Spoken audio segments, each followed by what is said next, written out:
There's one option strategy I think every short-term trader should understand. It's simple, inexpensive, and it gives you an edge in quiet markets. It's called a calendar spread.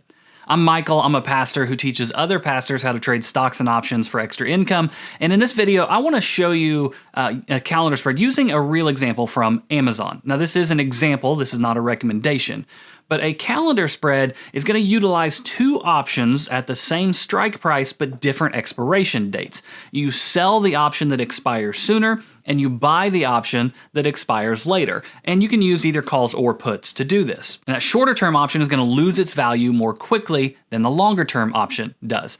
And so when you sell the fast one and buy the slow one, time decay is actually going to work in your favor. And you simply want that stock to sit near your strike price long enough for that short option to lose value while the longer option holds more of its value.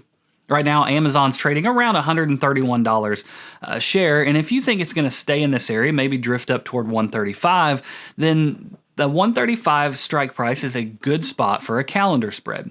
So you're going to sell the short-term 135 option and buy the long-term 135 option. Now this right here is going to show you how simple this is to understand.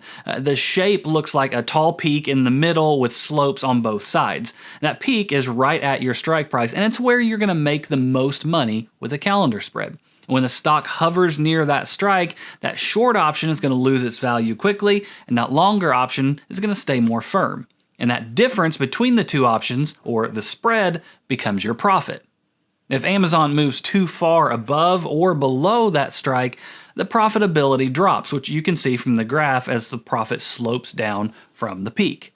Now, I love calendar spreads because they're an inexpensive way to engage with the market. If you wanted to buy 100 shares of Amazon stock, it would cost you over $11,000.